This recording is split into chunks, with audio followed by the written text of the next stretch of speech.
Qué bueno es Dios, ¿verdad que sí, hermanos amados? Que podamos ver estos milagros de la vida, porque cada nacimiento es un milagro de vida, a donde Dios en su bondad hace que estas criaturas puedan nacer. Y el propósito de presentarlos al Señor es que nosotros también como iglesia nos mantengamos orando por todos estos niños, amén. Que cuando el mundo venga a la vida de ellos en el diario vivir, ellos se acuerden, como nos decía el hermano Carlos, de la palabra enseñada en los corazones y no se aparten. Dice la escritura que cuando los niños son enseñados de pequeños, aun cuando fuere viejo, no se apartará. Y esa es la esperanza de todos los que somos padres, amén. Que si en algún momento nuestros hijos, la gracia de Dios se va a extender para sostenerlos y para atraerlos con cuerdas humanas de amor hacia Él. Amén. Vamos a inclinar nuestro rostro para estar poniendo la enseñanza delante del Señor. Padre, te damos muchas gracias en esta mañana, Padre, porque tú eres un Dios grande, fiel y poderoso sobre cada uno de nosotros, Señor. Porque cada día tu misericordia se deja ver, Señor, y esa misericordia, Padre, trae sobre nosotros, Señor, siempre un nuevo amanecer. Trae sobre nosotros un refrescar de tu espíritu a nuestra vida, Señor. En esta mañana, Padre, te hemos dado gloria, honra, alabanza. Hemos adorado tu nombre, Señor. Y ahora nos disponemos, Padre, a oír el consejo de tu espíritu a través de tu palabra. Esa palabra que es viva, que es eficaz, que es espada de dos filos, Padre. Esa palabra que consuela, que exhorta, Padre. Esa palabra que transforma, que redarguye cada vida, Señor. Padre, en esta mañana esa palabra cumplirá el propósito por el cual tú la envías a nuestros corazones, Señor. Bendecirás a tu pueblo a través de ella, a cada niño, a cada joven, Señor. Cada maestro, Señor, será bendecido a través de tu espíritu, Padre, porque tu palabra siempre es viva y es eficaz, Señor. Padre, yo te doy gracias por las personas que en esta mañana nos visitan, Señor, porque sé, Señor, que los has traído con propósito a tu casa, Padre, para que la palabra de tu espíritu también hable a sus corazones, Señor. Muchas gracias en el nombre de Jesús. Amén. ¿Pueden tomar asiento, hermanos amados? Y en esta mañana vamos a continuar con la enseñanza que hemos venido trayendo, que lleva por nombre Ejército en orden de batalla,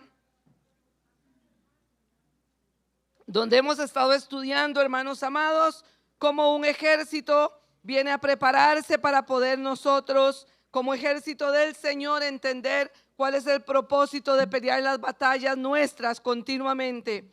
Y al hablar de las batallas nuestras son las que cada uno de nosotros vive a diario y la que también la iglesia vive, porque todas las batallas que nosotros vivimos se viven, dice la Escritura, en el mundo entero por el pueblo del Señor. No es algo que solo lo vive uno, que solo lo viven dos. No, es una batalla que millones de creyentes la viven en el orbe de la tierra, porque sabemos, hermanos, que todos nos estamos preparando para lo mismo, para recibir al Señor en ese gran día que Él venga por cada uno de nosotros. Y por lo tanto es donde el pueblo del Señor debe de estar presto, entendido, para que pueda, a través de la enseñanza, hermano amado, a través de la palabra, prepararse de manera adecuada. Y hemos estado estudiando varios puntos en esta enseñanza, a donde dentro de lo que ha sido los puntos hemos visto la introducción, la razón de conocer la historia, cómo es que desde un principio la humanidad ha peleado en contra del adversario que se ensañó, se levantó en contra de lo que Dios estableció. También estuvimos entendiendo en esa reseña histórica cómo Dios ha operado a través de todos los tiempos, para que la iglesia no se detenga, para que los llamados no se detengan. Y estamos ahora en el punto 4, a donde hemos visto el reclutamiento y el equipamiento que Dios trae a cada una de nuestras vidas, porque Dios no es pasado, no tenemos un Dios de lejos, no tenemos un Dios que hizo el huerto del Edén y se olvidó. No, tenemos un Dios que es presente, que día a día se manifiesta a nosotros, que continuamente quiere seguir haciendo su obra en cada uno. Por eso es que nos habla de un reclutamiento y un equipamiento hoy a cada uno de sus hijos que quieran llegar a ser parte de ese ejército en orden de batalla, parte de ese ejército que se prepara para estar en las filas del Señor de manera que pueda pelear esa lucha y salir victorioso. y estudiamos en el punto 4, en el numeral 4.1, el reclutamiento, a donde estuvimos detenidos ahí por bastante tiempo viendo cómo el Señor reclutó y cómo Dios hoy en día sigue reclutando a aquellos que se disponen. También en el punto 4.2 estuvimos viendo el equipamiento. Y es en ese punto donde nos encontramos en este momento, habiendo entendido primeramente en este equipamiento que somos equipados porque tenemos armas de milicia que no son carnales, sino que son poderosas en Dios para la destrucción de fortalezas. Y entendíamos, hermanos, que esas armas de esta milicia que son poderosas en Dios deben de ser usadas por cada uno de nosotros como esos soldados valientes, como esos soldados militantes. Pero estábamos estudiando en el libro de Efesios capítulo 6 versículos 10 y 11, a donde el Señor nos decía: fortaleceos en el Señor y en el poder de su fuerza. Y pudimos estudiar a través de la escritura lo que era fortalecerse, como viendo el ejemplo de Jesús desde niño empezó a fortalecerse hasta llegar el momento en que estuvo preparado para desarrollar su ministerio. No solo lo desarrolló, sino que llegó al cumplimiento final en la batalla que él tuvo que pelear, a donde en esa misma batalla que él peleó vimos cómo expuso a sus adversarios, dice la escritura, públicamente. Pero no solo nos fortalecemos en el Señor, sino que también entendimos que teníamos que fortalecernos en el poder de su fuerza. Y estábamos entendiendo que ese poder de la fuerza es esa supereminente grandeza de poder de Dios que operó en Cristo para resucitarlo de los muertos, y que de la misma manera ese poder tiene que manifestarse en cada una de nuestras vidas, resucitándonos a nosotros de entre los muertos. No solo resucitándonos el día que nos dio salvación, porque cuando usted y yo aceptamos a Cristo, dice que pasamos de muerte a vida. Pero entendemos, hermanos amados, que en este cuerpo mortal que cada uno de nosotros lleva y llevará hasta el día en que el Señor nos llame, tiene que darse esa resurrección de las diferentes situaciones humanas, naturales, carnales que vive el hombre. Y si usted y yo no peleamos la buena batalla diaria, la que se vive en contra de la carne y el espíritu continuamente, no vamos a poder ver ese poder de resurrección. Ese poder de resurrección que nos ayuda a poder estar a nosotros sujetos a la verdad del evangelio, a la verdad de Dios, sujetos a que el adversario no llegue a hacer algo que nos haga tropezar. Y estábamos viendo, hermanos amados, en el libro de Efesios capítulo 6, y les voy a rogar que vayamos a la escritura ahí, que fue donde quedamos la semana pasada, en el libro de Efesios capítulo 6. Dimos lectura a los versículos 14 al 17 la semana pasada, pero hablamos de que íbamos a estar desglosando estos versículos parte por parte. Y estuvimos viendo la semana pasada en el punto 4.2.1 literal A donde estábamos viendo la verdad. ¿Y por qué verdad? Porque leíamos precisamente en el libro de Efesios, versículo 14, capítulo 6, que nos dice: estad pues firmes, ceñidos vuestros lomos con la verdad. Nos habla de ceñir nuestros lomos con la verdad, pidiéndonos primeramente que nos mantengamos firmes. En otras palabras, que nos sostengamos, que perseveremos, que quedemos establecidos, que no nos dejemos mover. Y para poder estar firmes, establecidos, sosteniéndonos, nos dice que debemos de ceñirnos los lomos de la verdad. Habíamos hablado, hermanos amados, de ese ceñir los lomos, y vimos una imagen que se presentó la semana pasada donde habíamos hablado de ese ceñir los lomos con la verdad.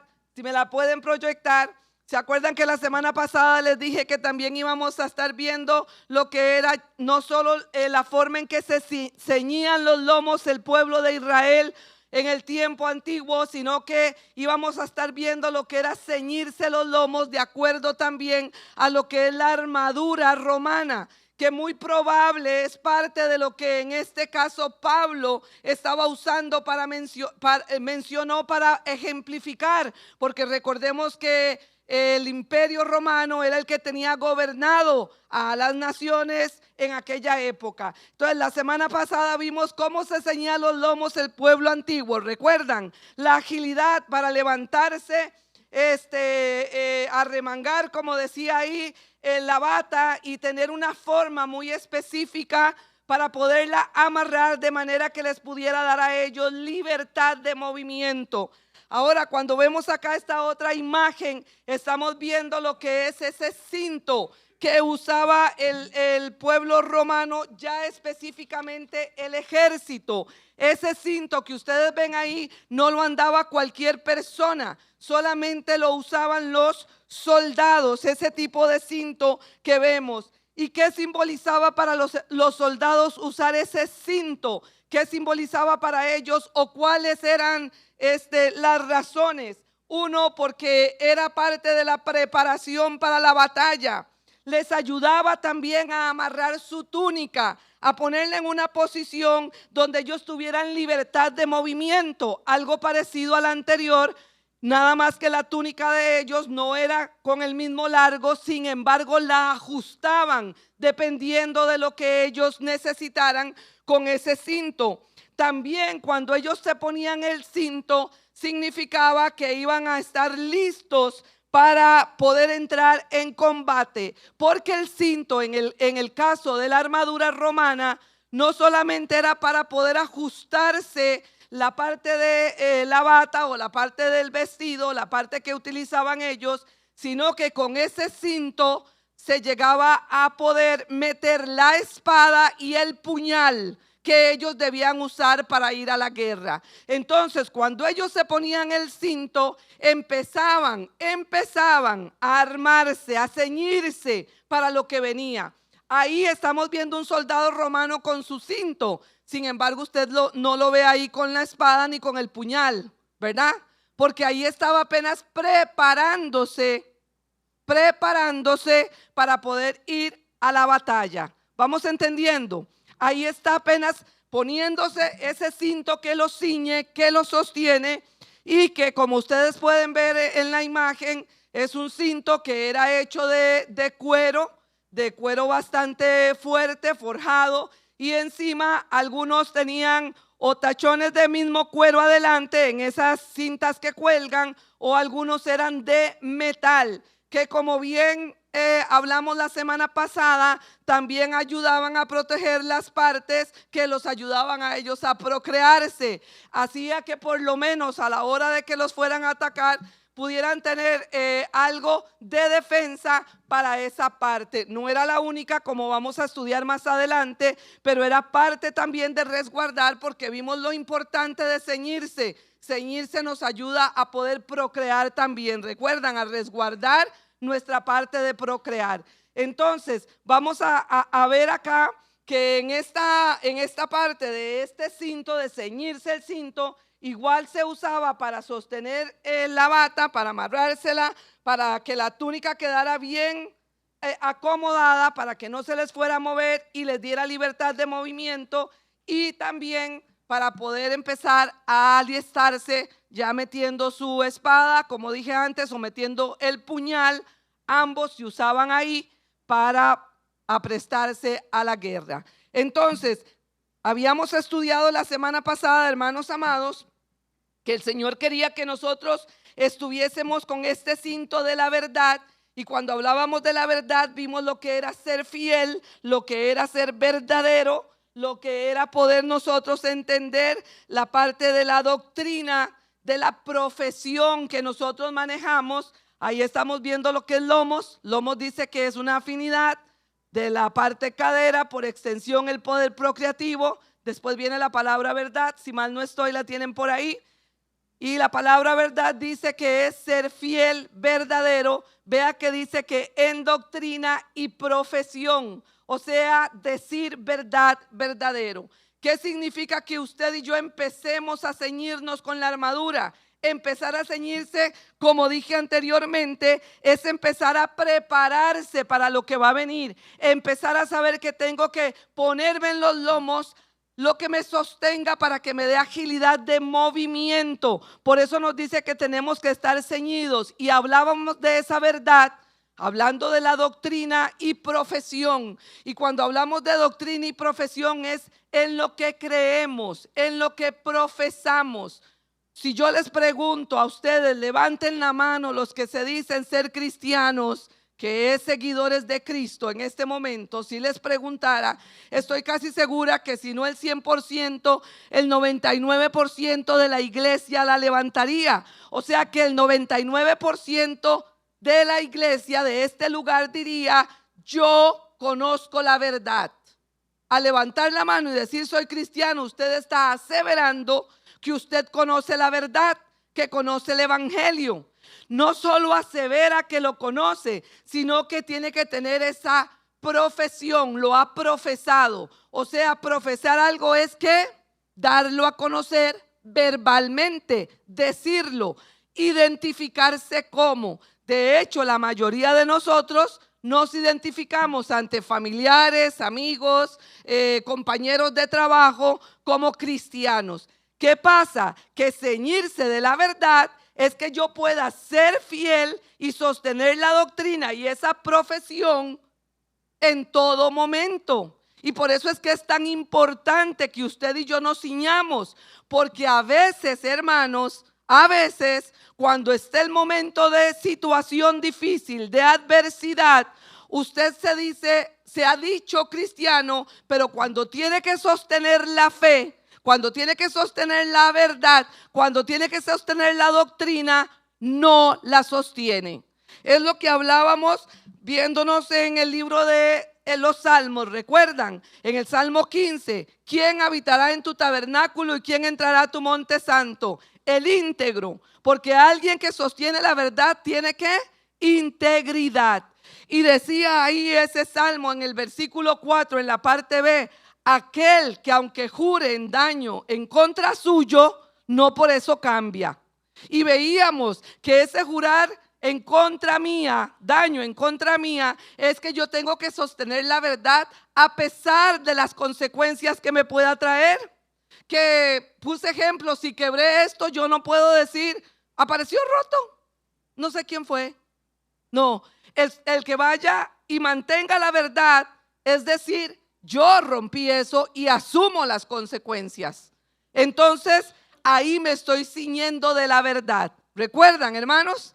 Vamos a ver entonces en esta mañana un ejemplo de alguien que sostuvo la verdad a pesar de que tuvo que irse en contra suya, a pesar de que no le iba a favorecer, para que podamos entenderlo de manera mejor. Voy a pedirles que abramos la escritura en el libro de Mateo capítulo 11.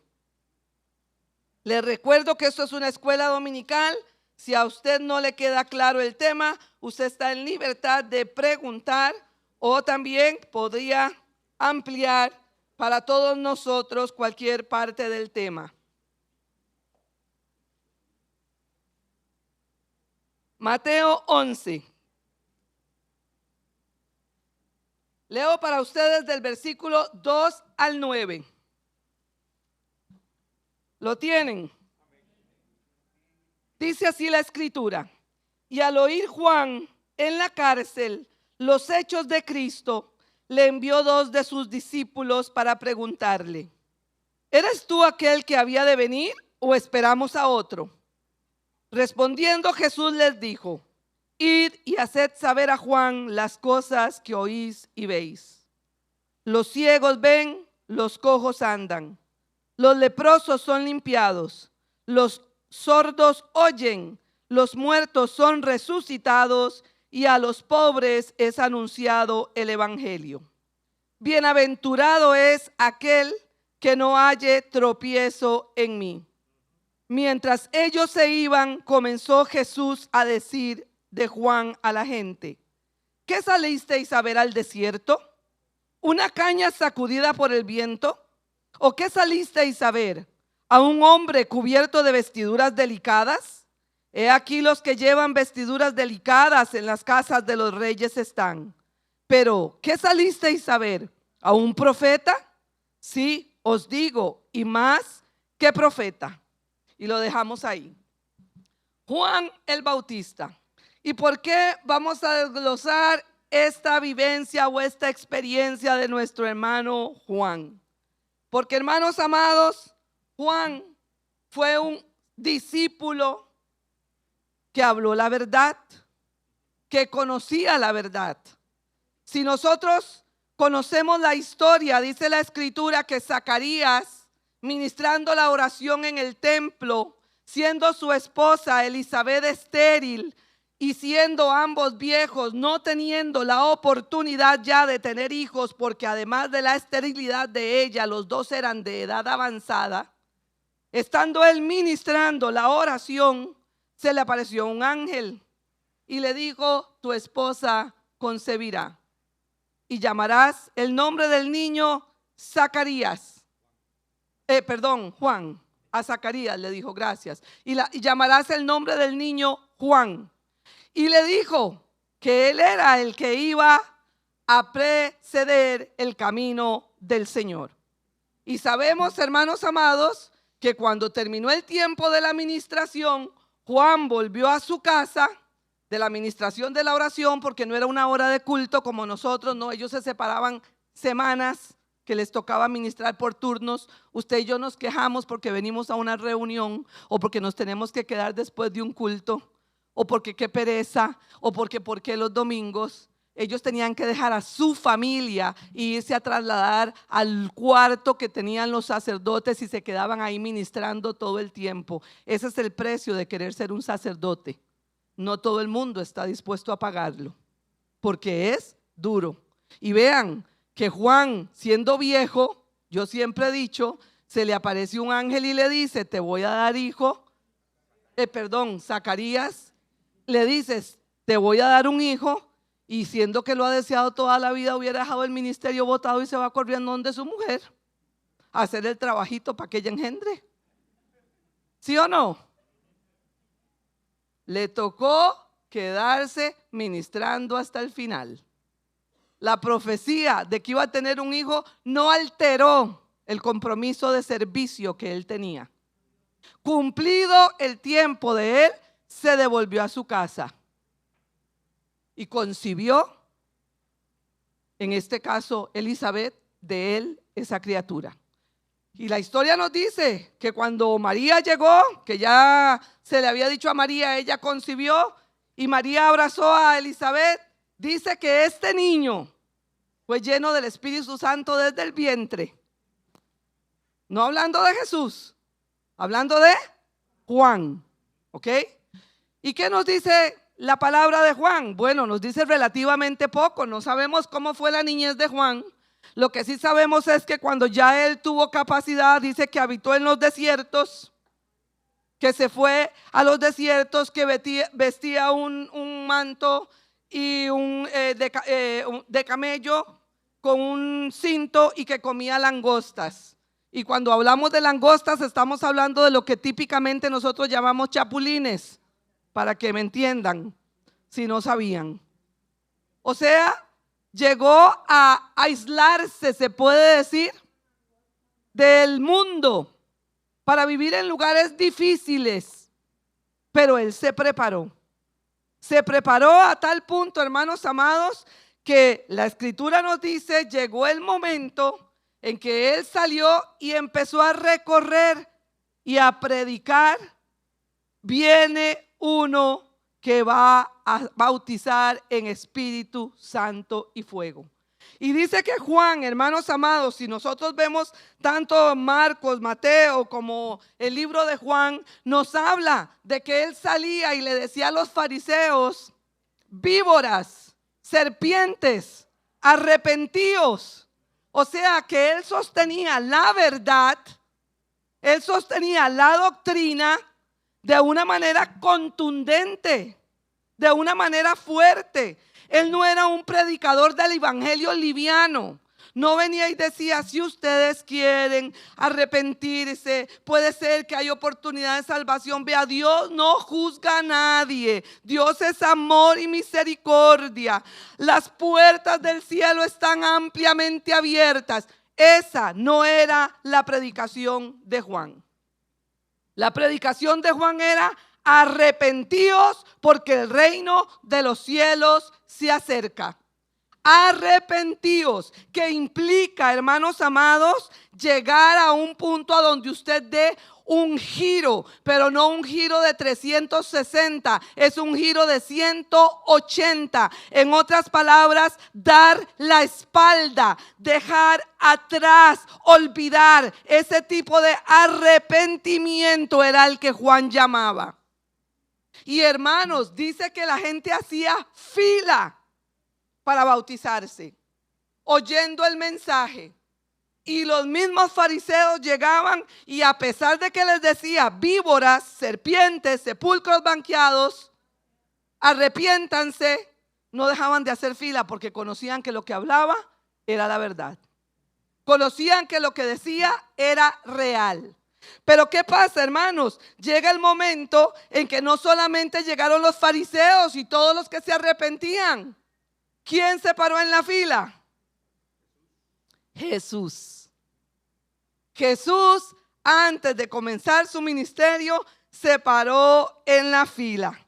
Y hermanos, cuando Jesús se paró en la fila, dice que él se le opuso diciendo: yo no te voy a bautizar, yo necesito ser bautizado por ti. O sea, lo reconoció. ¿Cómo? Sabía que era el Cristo, porque ahí es donde Juan estaba metido en la doctrina y conocía la verdad. Ahí es donde él estudiaba la palabra. De hecho, si usted estudia la Biblia, dice que cuando Jesús llegó y se le presentó y él le dijo: yo necesito ser bautizado por ti y tú vienes a mí. Y dice la escritura que Jesús le dijo: es necesario que se cumpla la escritura. Él dijo: esto fue lo dicho por Isaías. O sea, Juan sabía todo lo que había estudiado de los profetas para entender que era el tiempo que se debía de cumplir. Y llegó a decir: viene uno del cual yo no soy digno de desatar su correa, de inclinarme, de agacharme a desatarla. O sea que aún agachado, aún humillado, él decía: no soy digno. No soy digno, porque reconocía la autoridad de Jesús. Conocía que Jesús era el Hijo de Dios. Lo proclamó y lo dio a conocer. ¿Cierto? Esto lo conocemos, lo entendemos de esta manera. Perfecto. Pero ¿qué sucede? ¿Qué sucede? Que Juan el Bautista, predicando el evangelio, llegó y le dijo a Herodes: Herodes, ¿no te es lícito tener la mujer de tu hermano? Tú convives con Herodiana y Herodiana es la esposa de tu hermano Felipe. Y no es bueno que hagas esto. No es correcto. En otras palabras, estaba hablando de la verdad. Estaba sosteniendo la doctrina. Le estaba diciendo a Herodes que no debía vivir ese tipo de pecado. Porque, hermanos, Herodes podía haber, me imagino yo, tenido las mujeres que le hubiera dado la gana con la autoridad que tenía. Ah, no, pero escogió la mujer de su hermano. Y ella lo escogió a él. Porque eso se llama concupiscencia. Apetitos desordenados de la carne. Sin embargo, Juan no le tuvo miedo. Juan le dijo: no te es lícito tener la mujer de tu hermano. Y hermano, ubiquémonos. ¿Cuántos de nosotros, siendo conocedores de la palabra, sabemos que estamos haciendo cosas incorrectas? Y que la palabra a diario viene y nos dice: no te es lícito. El Espíritu nos redarguye internamente en el corazón: no te es lícito. No voy a poner el resto. Usted se lo puede poner con puntos y comas. Pero él le dijo: no te es lícito. Y Herodes se enojó y lo metió en la cárcel. Si usted lee el libro de Mateo, creo que es, si mal no estoy, Mateo dice que lo metió en la cárcel poquito antes de que Jesús empezara su ministerio. Lo apresó, pero Herodes no quería matarlo, porque Herodes reconocía que era de Dios, que lo que era un profeta y que lo que hablaba era de Dios, pero lo metió a la cárcel. ¿Qué padecería Juan durante todo ese tiempo en la cárcel? No lo sabemos. Lo que sí sabemos es que muy probable Juan, siendo profeta, sabía que él de ahí no iba a salir. La pregunta es, volviendo a la cita que leímos, ¿cómo es que un hombre que dijo, este es el Cordero de Dios, este es el que viene a bautizar en Espíritu Santo y fuego, este es el que viene tras mí porque tiene que anunciar la salvación, visto en la cárcel, viéndose en su problema, le manda a preguntar, como leímos en en Mateo, ¿eres tú el Cristo? ¿Qué creen ustedes que pasó? ¿Se le olvidó? ¿Sería que tuvo amnesia momentánea en la cárcel? ¿O es que en los momentos en que hay que sostener la verdad, porque la vida está en riesgo, nos cuesta? Nos cuesta profesar la fe. Y quiero que lo lleve a su vida.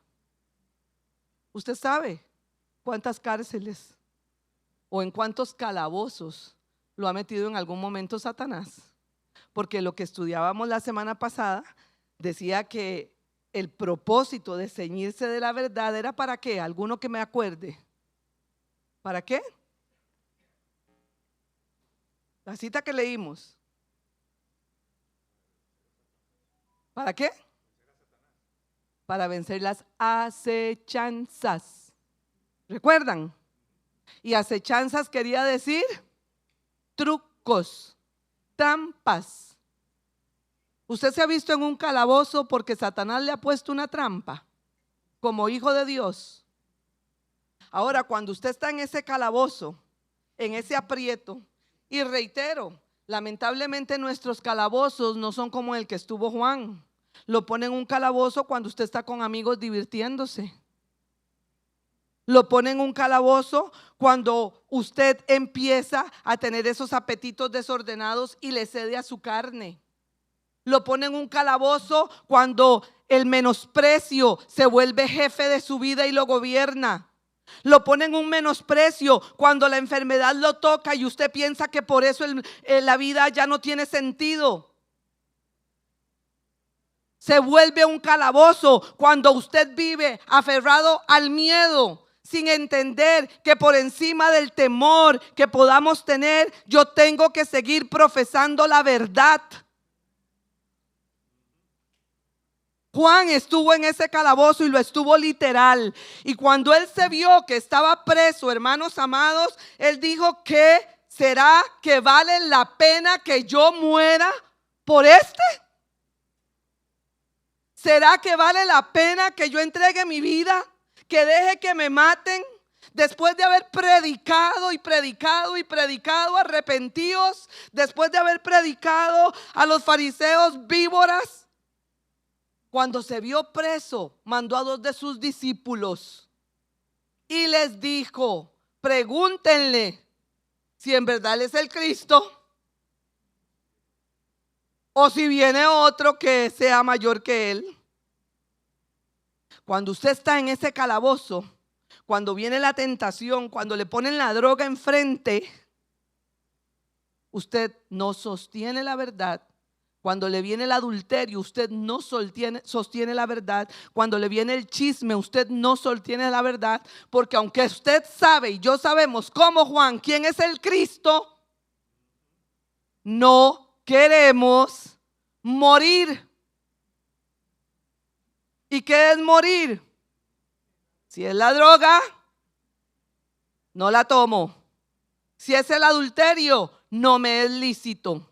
Si es la fornicación, mi cuerpo es del Señor. Si es la mentira, yo no profeso la mentira, porque Satanás es padre de mentira desde el principio y yo soy hija de la verdad. Si es el pleito, sujeto mi carne, porque no puedo dejar que el pleito gobierne mi vida. Si son palabras deshonestas, no puede una boca dar agua dulce y amarga al mismo tiempo, ni dulce ni salada. Si con esta lengua, con esta boca alabo al Señor, ¿cómo maldigo a los hombres que son hechos a imagen de Él? Pero qué fácil se nos olvida la verdad. Juan, hermanos amados, estuvo en ese aprieto. Y cuando los discípulos de Juan se le presentaron a Jesús, volviendo al libro de Mateo 11, vean, hermanos, la respuesta de Jesús. La respuesta de Jesús fue muy clara.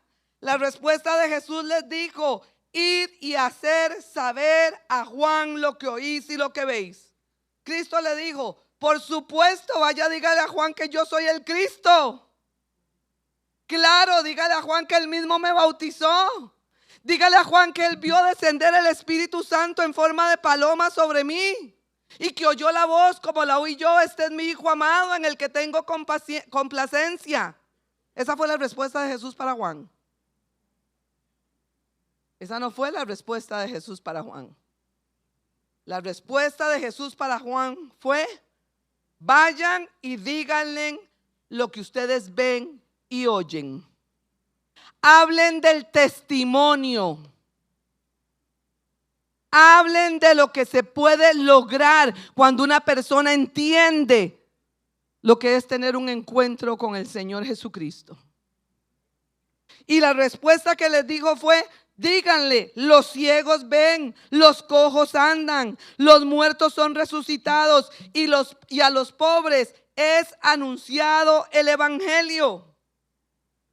Pero le agregó: bienaventurado es el que no halle tropiezo en mí. Bienaventurado es el que se pueda ceñir los lomos con la verdad que entiende. Bienaventurado es el que pueda sostenerse en el entendimiento de lo que profesa. Porque usted y yo podemos profesar que somos cristianos. Podemos profesar que hemos tenido un encuentro con Jesucristo. Usted y yo podemos decir: conocemos la palabra. Usted y yo podemos decir: el Señor me dio la luz y me hizo conocer que ya no estoy en el mundo, que ahora estoy en Cristo. Pero ¿cuántos de nosotros, cuando nos vemos en el aprieto, a donde hay que decirle a la carne muera, decimos: ¿será que vale la pena morir por Jesús? Ay, si yo peco y me arrepiento, igual el Señor es misericordioso. ¿No han leído que Dios es amor? ¿Por qué esa predicación tan dura? ¿Por qué esa palabra tan fuerte? No, yo voy a ir a un lugar a donde no se predique un evangelio que nos exija tanto. Si el evangelio es Dios buscando al hombre en cualquier forma que sea, empezamos a justificar. Pero ¿qué nos dice el Señor? ¿Qué nos dice el Señor? ¿Cómo es que el que anda en drogas, conociendo a Cristo, se quiere quedar andando en drogas cuando hay un montón de ciegos que ya han visto la luz y dejaron las drogas? Y se pueden levantar y decir: de ahí salí yo. ¿Cómo es que hay un montón que se viven temiéndole a la muerte? Que porque se enferman, que porque les duele la rodilla, que porque les duele el estómago, que porque nos están diciendo que tenemos una enfermedad grave, cuando nuestros hermanos fueron aserrados y pudieron dar su vida por Jesús. Cuando a un Ezequiel se le dijo: lo que te va a pasar esta tarde, no tienes derecho a llorar. Y a la tarde se le murió su esposa y quedó viudo y no la pudo llorar. Pero nosotros se nos muere el perro, hermano, y hacemos un funeral más grande que si fuera el de Cristo. ¿Somos entendidos en la verdad de la palabra del Evangelio? ¿Somos entendidos que si vivimos, para Él vivimos, y si morimos, para Él morimos? ¿Somos entendidos que ni lo alto ni lo bajo me puede sacar del amor de Dios? Que no hay nada en este mundo que me pueda sacar de la verdad del amor, de la verdad. Pero para eso, hermanos amados, yo tengo que ceñirme de la verdad. Ceñirme de la verdad. Y ceñirse de la verdad no es fácil. Si yo no entiendo que la verdad es esa doctrina que me lleva a mí a entender que nosotros no somos de este mundo, sino que el reino de los cielos es preparado para los hijos de Dios y esa es la herencia de los santos. Y para recibir esa herencia usted tiene que dejar, y yo tengo que dejar el pecado.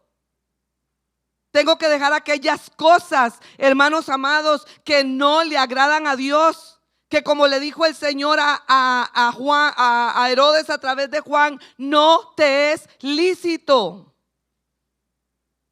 Pero que a él no le importó. Y siguió en el pecado. Y hermanos, después de que llegó el momento en que le dijo, bienaventurado el que no halle tropiezo. Y aquí es donde está, hermanos, cuántas veces usted y yo hemos podido encontrar tropiezo en el Señor.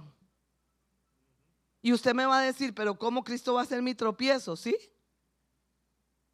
Claro, porque cuando usted va a pecar, ¿quién es el tropiezo para que usted no peque? ¿Quién es el que se mete en el camino para que no se haga el mal? Si no es el Señor el que a través de su Espíritu Santo nos habla, nos redarguye, nos dice, nos enseña. Cuando Balaam fue pedido para que maldijera al pueblo de Dios, ¿quién se le metió en el camino? Un burro.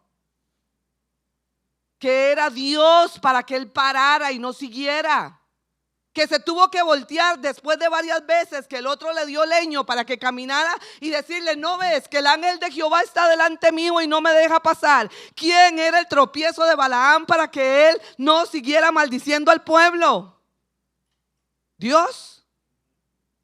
¿Quién es el tropiezo para que usted no siga en el desenfreno de su carne, para que yo no siga en mis molestias, para que yo no siga en mis amarguras, para que yo no me vaya tras mis deseos? Si no es el Señor. Pero ahí es donde está. Cuando yo entiendo que yo no voy a hallar tropiezo en Cristo, oigan bien, yo nunca voy a ver esa traba como mala. Y ahí es donde no hay tropiezo. Yo digo, es Dios que me está libertando. Es Dios que me está frenando. Es Dios que no quiere que yo pase por ahí para que no me venga el mal. Es Dios el que quiere libertar y sanar mi vida. Es Dios el que quiere ayudarme. Porque no le voy a dar gloria al enemigo, le voy a dar la gloria a Dios. ¿Usted cree que Satanás, siendo usted hijo de Dios, tiene potestad sobre su vida? Porque si yo ya no le pertenezco al diablo, hermano, Satanás no tiene potestad sobre nosotros. Si usted le pertenece a él, o si usted le abre puertas a Satanás, claro que Satanás puede entrar. Porque de hecho él va a venir constantemente a revisar la casa, a ver si la casa está limpia y barrida, pero no está llena. Por eso es que el Señor nos insiste, sed llenos del Espíritu Santo, para que Satanás no encuentre algo en lo que me pueda arrastrar.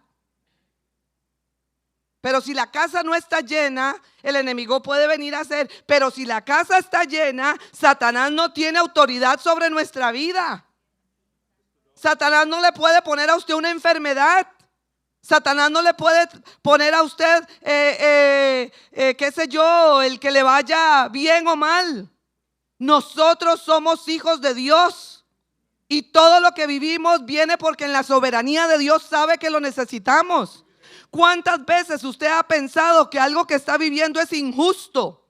que algo que usted está viviendo es malo. O cuántas veces usted dice, ¿cómo es que Dios esto lo va a hacer? Porque no entiende que el propósito de Dios es sostener la verdad, la profesión. No es que usted se diga que es cristiano, es que viva como un hijo de Dios.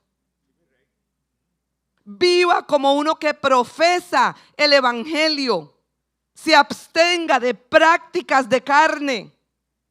Donde, hermanos amados, todas esas condiciones que habla el libro de Gálatas, a donde dice manifiestas son las obras de la carne: mentira, hechicerías, iras, pleitos, contiendas, desavenencias. Y aún termina diciendo y cosas semejantes. O sea que hay un montón que no se nombraron, pero que están ahí. Juan el Bautista casi ve tropiezo en Jesús. Después de que le preparó el camino, Él le abrió el camino. Él hizo la senda fácil para que los demás lo reconocieran. Y después de que le preparó el camino, casi encuentra tropiezo en Jesús. Y vean, hermanos, que después de que Cristo dice, bienaventurado el que no halle tropiezo en mí, el que no venga a encontrarse en esa posición a donde quiera ver un descuido, quiera ver algo en lo que se va a quedar trabado, Cristo siguió diciendo, mientras ellos se iban, o sea, mientras se fueron los discípulos a darle el recado a Juan, Jesús comenzó a decir a la gente de Juan, ¿qué salisteis a ver? Y no voy a leer detalle por detalle de eso, ya lo leímos. ¿Estaba Jesús acusando a Juan? ¿O no lo puso? No hay otro más grande que él. ¿Habló Jesús mal de Juan? ¿Anunció algo que dijera, vean cómo se le ocurre a este pasar por esta situación después de haberme hecho el camino? No. Cristo vino, hermanos amados, y lo que hizo fue reforzar todo lo bueno que había hecho Juan y preguntarle a la gente, ¿qué salisteis a ver en Juan? Porque aquí es donde está el detalle, hermanos. Cuando usted predica a Cristo, cuando usted dice yo soy cristiano, ¿qué sale la gente a ver en usted? ¿Y qué pasa si usted, habiendo predicado, encuentra tropiezo en Jesús? ¿Cómo queda ese evangelio? Usted sale a predicar como predicó Juan, y después Juan en la cárcel le hubiera gritado a Herodes, no, ese no es el Mesías, ese no es el Mesías, sáqueme. Ya yo no le predico a usted que lo que está haciendo es malo. Cambio de parecer. ¿Cómo hubiera quedado Juan? ¿Alguna vez le ha pasado a usted que usted ha venido a predicar el evangelio, ha abierto el camino para que otros encuentren a Jesús, y después usted halló tropiezo en Jesús? Y aquellos que le siguieron dicen, wow. Y este fue el que me llevó a mí al Señor. Vean, hermanos, que esto es muy serio. Sostener la profesión, porque todo el mundo nos está viendo. La gente va a ver, hermano amado, si usted de verdad en medio de la prueba se va a sostener. Sus amigos no lo van a venir a ver a usted aquí en la iglesia danzando y alabando y diciendo gloria a Dios. Los que no conocen al Señor no van a venir aquí a la iglesia. Sus familiares no van a venir aquí a la iglesia. ¿A dónde lo van a ver? Cuando usted esté en su casa, cuando usted esté en su cárcel. Porque es en los lugares en que andamos donde se nos muestra la cárcel, donde se nos muestra aquello que nos da miedo, donde se nos levanta aquello, en el colegio, jóvenes, en las universidades, en las áreas de trabajo. Ahí es donde se va a mostrar si usted sigue sosteniendo la verdad y la fe, a donde usted puede salir con sus compañeros. Pero ¿qué ven ellos en usted? ¿Uno que sostiene la verdad o uno que la suelta? Uno que se va y después viene a esta casa de oración a justificarse. Dios nos está llamando a una conversión genuina, a donde nos dice somos soldados y tenemos que ceñirnos y no podemos encontrar tropiezo en Cristo, porque la verdad debe permanecer unida a nosotros en todo tiempo. Y la verdad es la verdad de Dios, la verdad del evangelio, la verdad de la justicia, la verdad de que debemos de honrar a Dios a donde quiera que estemos, la verdad de que Dios nos ve en cualquier lado, que no hay lugar a donde usted se esconda del Señor, que el Señor no lo vea. Por eso las mismas tinieblas para mí no son oscuridad, dice el Señor. Aún en las tinieblas más profundas, donde usted dice nadie me ve, el Señor lo ve y sabe si usted está sosteniendo la verdad.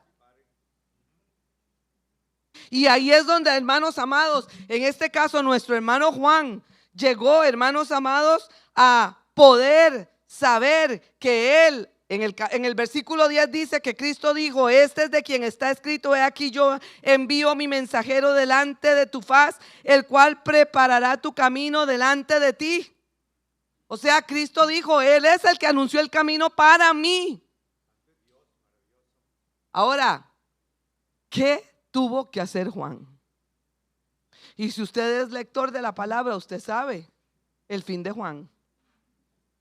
El fin de Juan fue que le cortaron la cabeza por una danza que le agradó a Herodes. Y Herodes terminó cortándole la cabeza no porque quería, sino porque en las acechanzas del diablo siempre se usan astucias para que el hombre caiga.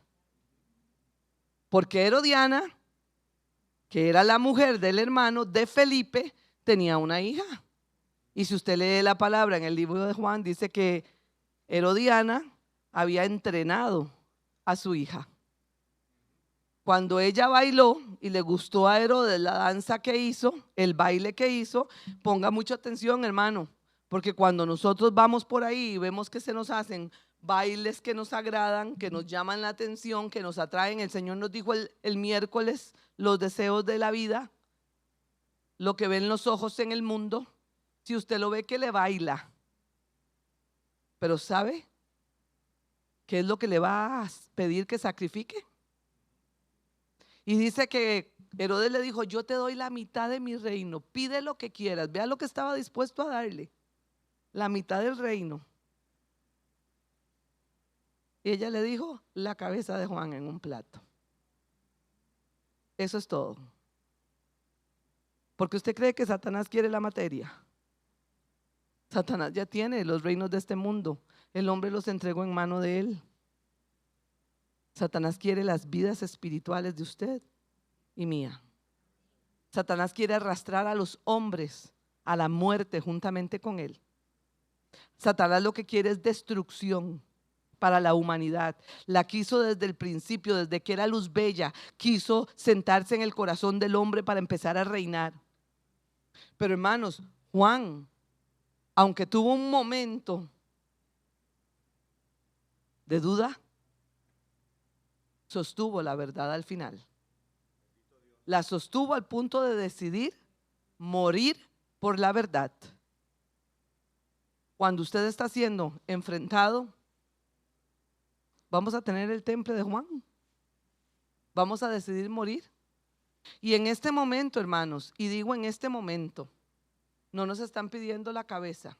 Y digo nosotros en este momento, yo no sé si usted ve noticias o se da cuenta de lo que pasa en el mundo. En Nigeria hay miles de cristianos muriendo hoy.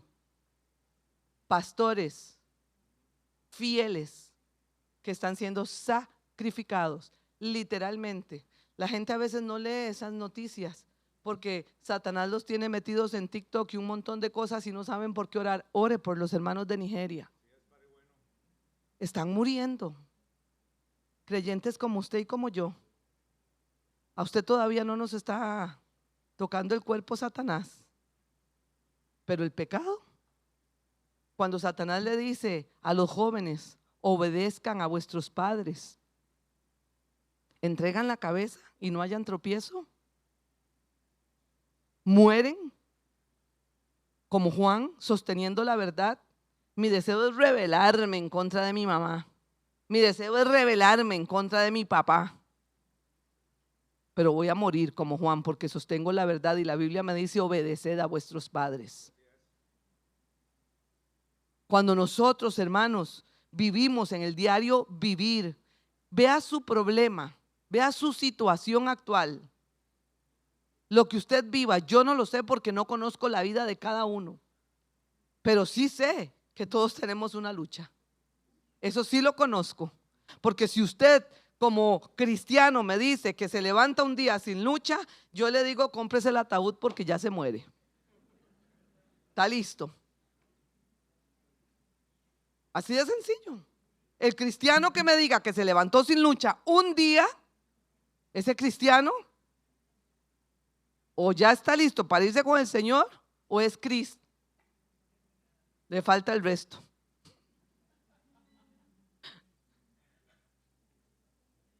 ¿Entendemos, hermanos?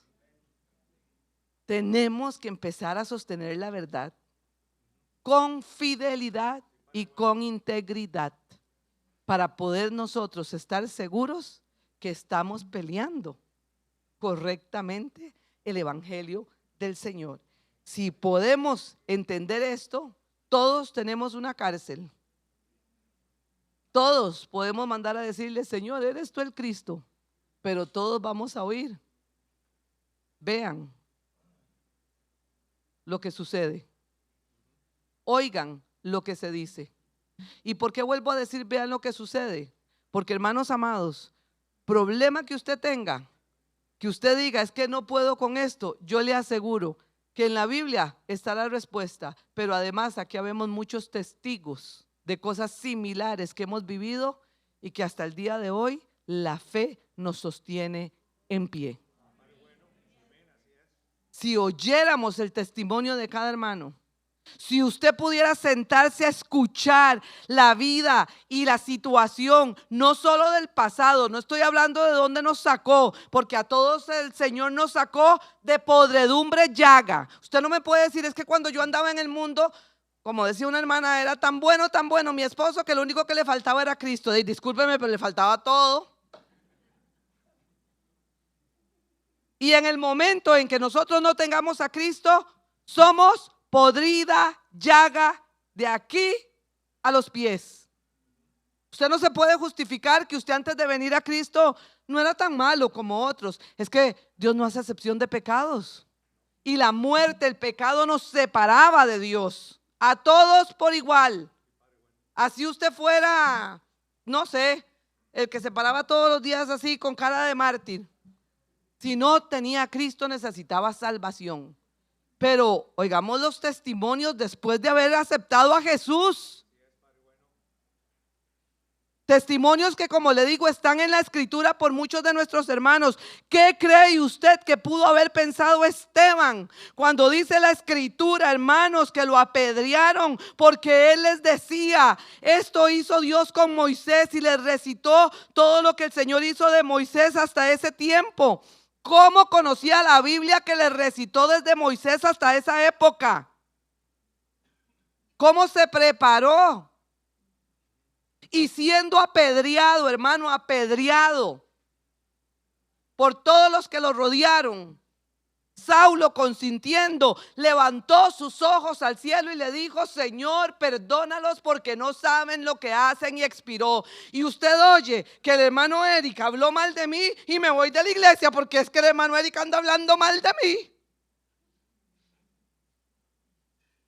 Hermanos, ni siquiera un poquito de polvo en el ojo soportamos. ¿No? Y decimos que somos, ¿qué?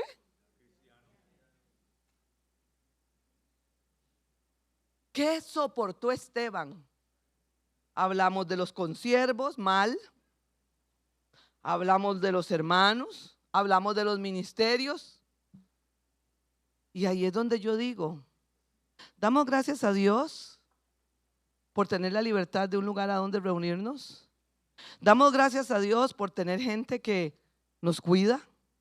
por tener consiervos que nos apoyan en oración, por tener líderes que han tomado la decisión de ser valientes, por tener diáconos que nos visitan y que a veces les rechazamos las visitas 1.000.001 vez, porque en vez de decirles, hermano, muchas gracias, no quiero que me visite, que eso es hablar con la verdad, yo le aviso, llámeme en una semana, y la semana se convierte en un año, hasta que los mismos diáconos dicen, no, qué pena, este hermano ya no lo visitamos más, no lo llamamos más, porque no somos capaces de hablar verdad. Hermanos, en cosas que yo le pregunto, ¿qué de malo hay que usted le diga a alguien? No quiero que me visite. Lo van a apedrear por eso, lo van a matar, está perdiendo su vida. ¿Qué va a hacer usted en las condiciones que maneja aquí adentro, que usted cree y yo creo que nadie conoce, pero que Dios, mire, se la sabe al dedillo, y que Dios está diciendo, no te es lícito? Tú estás llegando con carita de que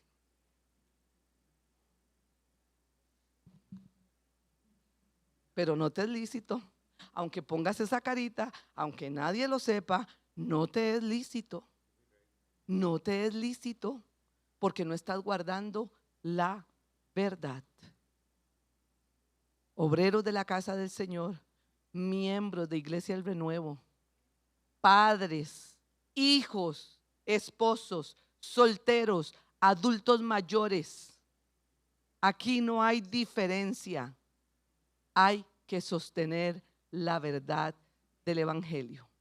Tenemos que aprender a ser de una sola pieza, aunque nos cueste la cabeza. ¿Vamos entendiendo, hermanos amados? Vamos entonces a estar en pie en esta mañana para darle gracias al Señor. Después de terminar la oración que vamos a hacer para cerrar esta parte, nos volvemos a sentar porque tenemos una presentación que necesitamos ver. Y hermano, incline ahí su rostro. Incline su rostro, porque de verdad que sostener nuestra vida, aun y cuando vaya en contra nuestra, no es fácil. Tener que sostenerme cuando yo quiero gritar y sé que va en contra de mí misma, decir no puedo gritar, es difícil.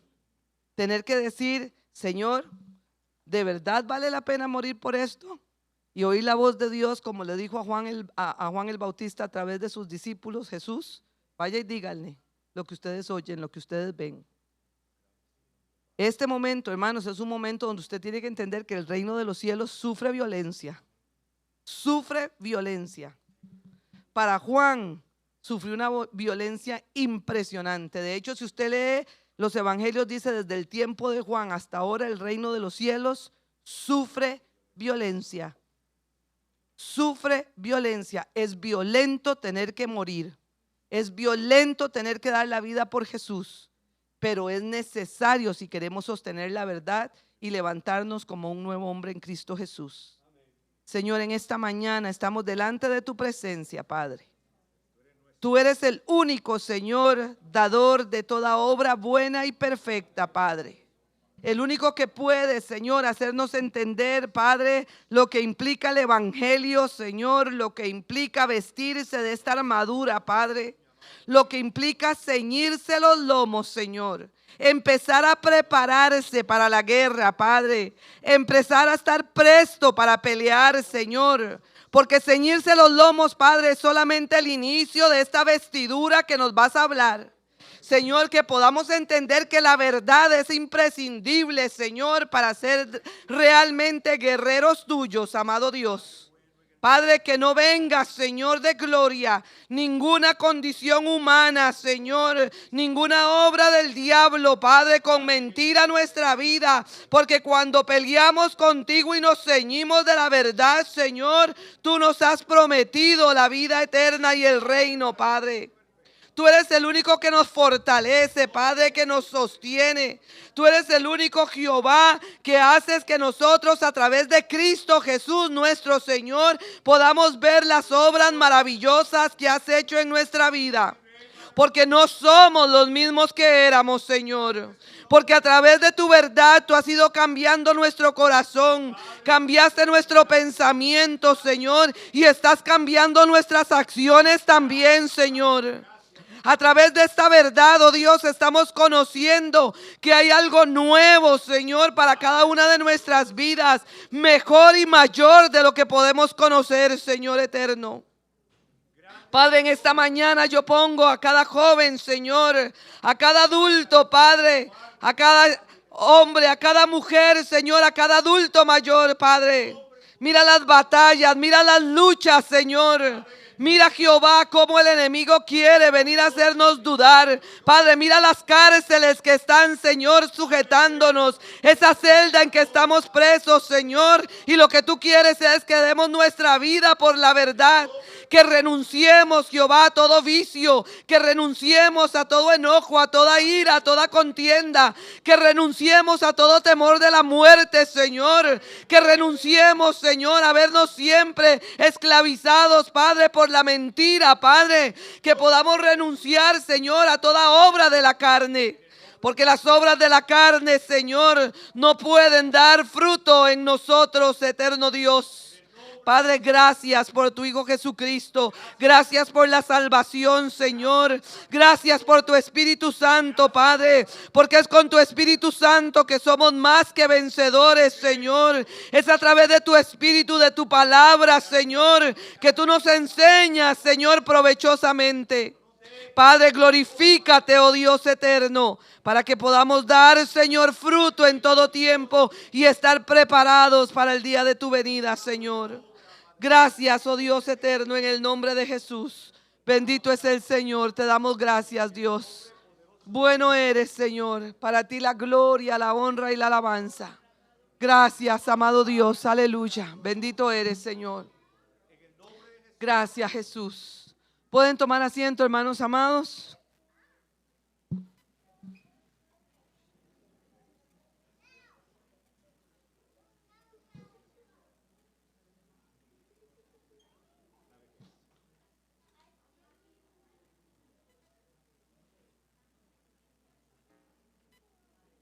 Damos unos minutos.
¿Qué será? ¿Qué será? No sabemos. Ya nos dejaron con la incógnita.